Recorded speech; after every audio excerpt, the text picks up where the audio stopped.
Ricardo Óscar Morales Curcio. Como solicitado documento técnico, foi remitido a de Pontevedra a efectos da súa supervisión con carácter previo á aprobación. Consta informe favorable emitido o 1 do 12 de 2023 polos técnicos do Servicio de Cooperación da Diputación de Pontevedra aos efectos da aprobación do documento técnico. Consta informe emitido o 5 do 12 pola arquitecta municipal directora das obras. O 5 do 12 tamén comunicou o trámite de audiencia ao contratista concedéndolle un prazo de 3 días aos efectos de que poida presentar as alegacións que estime pertinentes á modificación do contrato. Consta escrito presentado por José Manuel Castro Serra en nome e representación da contratista, chegando o documento de aceptación do modificado da obra o 13 do 11 de 2023. Mediante resolución da Alcaldía, en data 7/12 de 2023, aprobouse o proxecto modificado da obra Reforma e Ampliación da Biblioteca Municipal Torrente Ballester, asinado 13 do 11 polo arquitecto, con orzamento base de licitación de 1.245.778 IVA engadido, e deuse traslado do citado acordo da Diputación de Pontevedra en cumprimento do previsto na base 17ª das bases reguladoras do Programa Provincial de Infraestructuras, dotacións singulares para a recuperación post-Covid, Programa REACPON. Consta informe xurídico emitido o 18 do 12.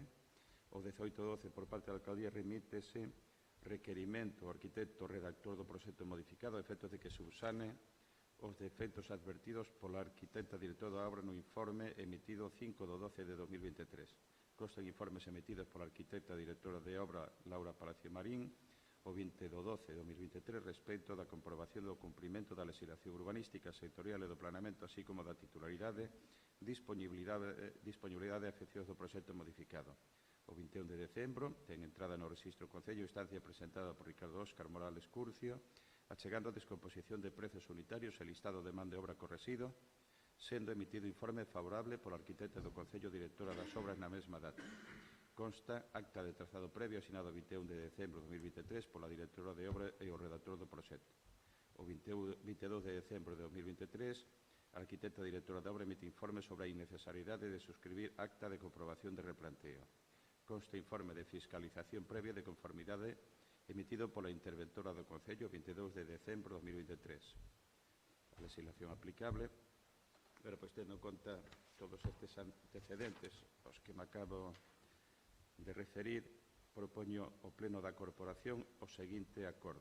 Primeiro, aprobar o expediente de modificación de contrato de execución de obras de reforma e ampliación da Biblioteca Municipal Torrente Ballester, descrita na documentación técnica asinada en data 13 de 11 de 2023 polo arquitecto Ricardo Óscar Morales Curcio.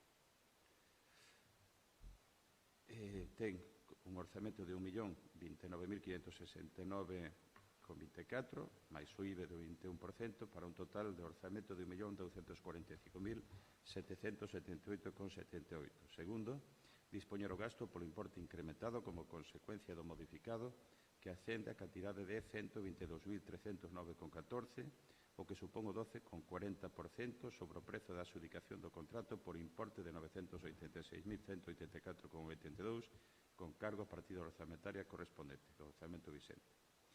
Terceiro, notificar o presente acordo ao contratista para que no prazo de 15 días hábiles dende o seguinte ao da recepción da mesma proceda a ampliación da garantía definitiva polo importe de 5.054,10, que corresponde ao 5% do importe modificado.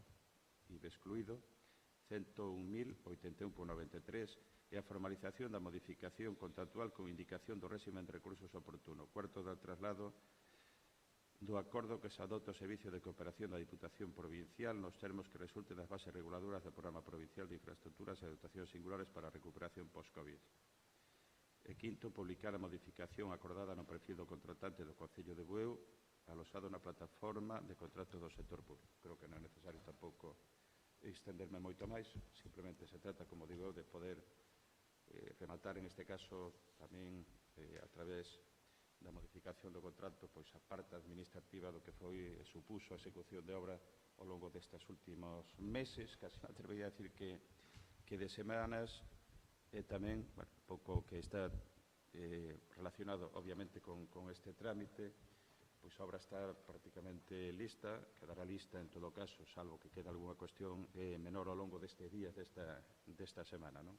Por lo tanto, se non se cumpre ese prazo inicial do REACPON, habería posibilidades, digo isto porque ten que ver coa subvención, o problema que pudese surdir de non cumprir o prazo, pero é certo que a Diputación Provincial, en atención tamén aos concellos que tiñamos serias dúbidas de que pudésemos rematar a execución da obra pois nese prazo inicialmente previsto, habilitou un mecanismo neste caso tamén para que esa parte da obra que non se fose capaz de justificar a 31 de decembro con cargo a unha subvención nominativa, obviamente poderíamos financiar esa diferencia no que sería esa parte de obra, esa porcentaxe que non fósemos capaces de justificar a 31 de decembro.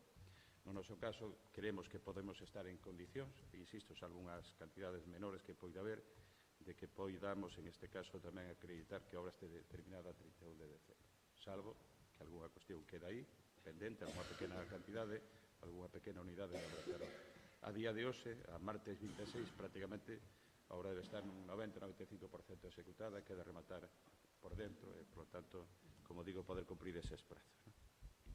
Abro unha quenda de intervención, si procede. Pasamos á votación, por lo tanto, da proposta. Votos a favor? Votos en contra? Abstencións?